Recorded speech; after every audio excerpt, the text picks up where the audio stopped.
Hello everyone, this is Dr. Cui. So in this video, I'd like to talk about letter of interest. The, the letter of interest actually is excluded from the ERAS application.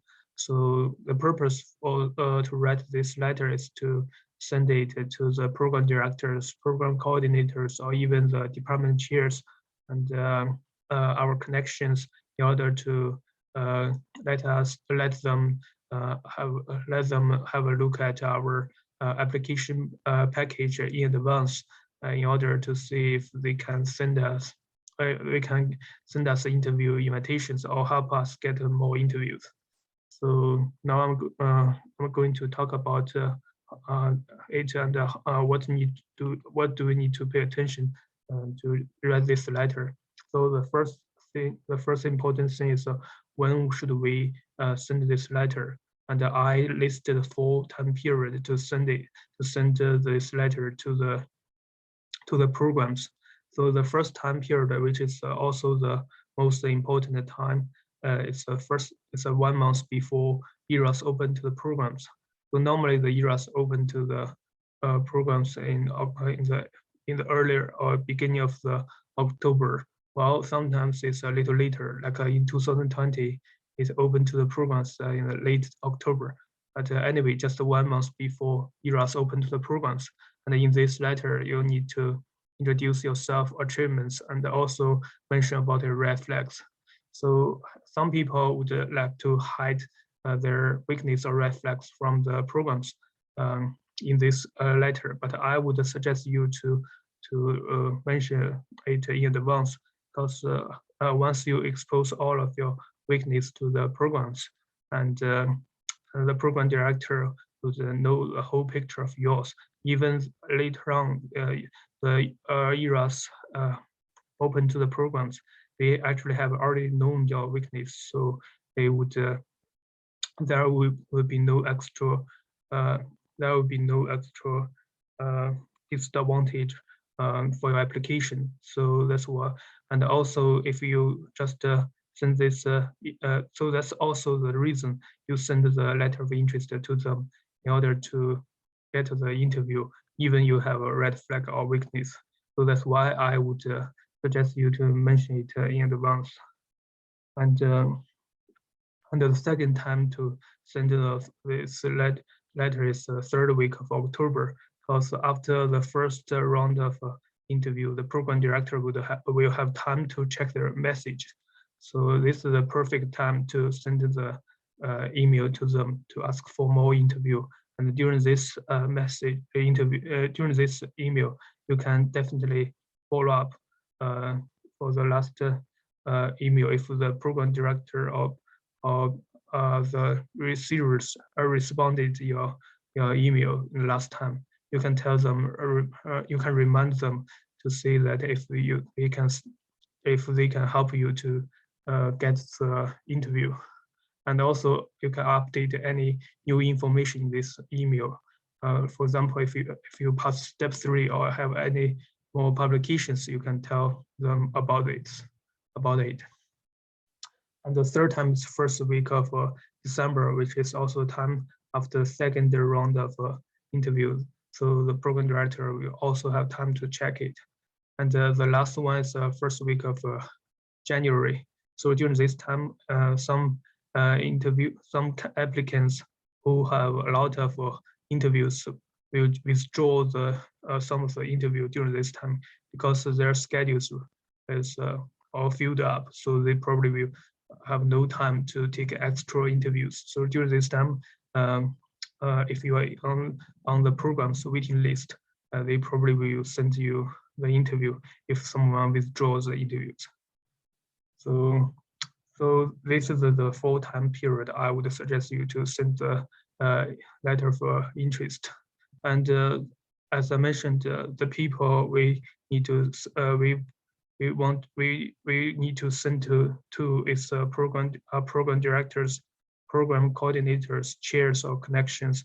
And if you don't know their email, you can always check you can always find it on their website, from ERAS, Residency Explorer, or FRIDA all of this website. And if you still cannot find the specific person's email, you can always, if he or she has publication, you can check their published literature, and it which also always shows the corresponding author's email, so you can find it from their publications. Or you can get their email from your connections, but be careful.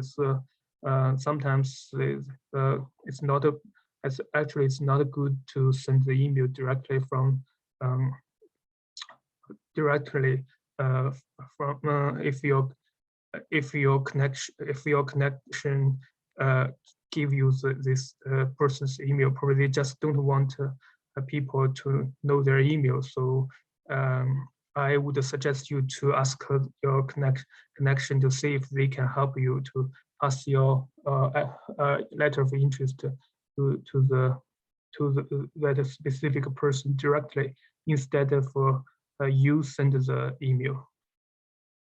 And also in the letter of interest, in that email, you would always, I would suggest you to attach this document, including one-page CV, personal statement, and a completed ERAS application file. And be careful, don't attach a letter for recommendation here, because if you attach the letter here, which means you have already reviewed you have already checked the letter for recommendation, and it's not high, and which means you don't have the right to read it, and actually it's not good, and the program director will treat this letter as a weak LOR.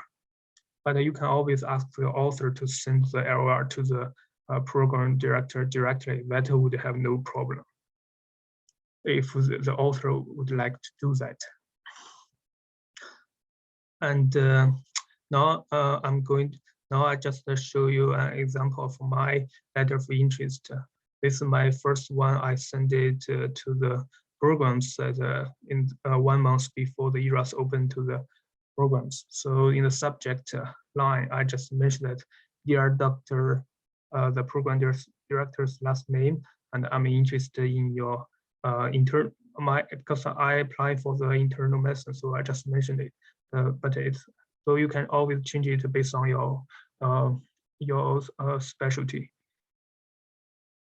So some people just would like to write it here in the subject line, like a letter of interest, and some people would just mention their program directors instead of mention their last name.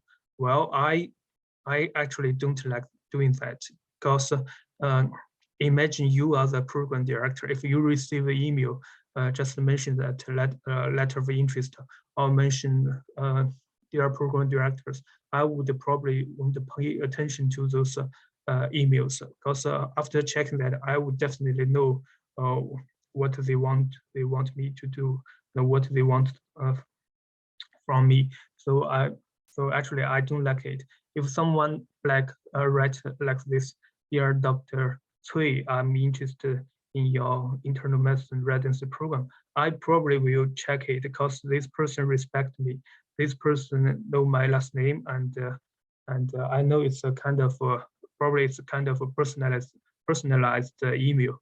So I would probably will click it and check it inside. So then in the body I would say, so here I would mention all of my the first couple of sentences. I would briefly introduce myself, and then tell them I would convey my strong interest in their program, and also I would mention a little bit of my red flag, like I have a long YOG, and the reason I sent this letter because I'm afraid of being screened out by their system due to my long YOG.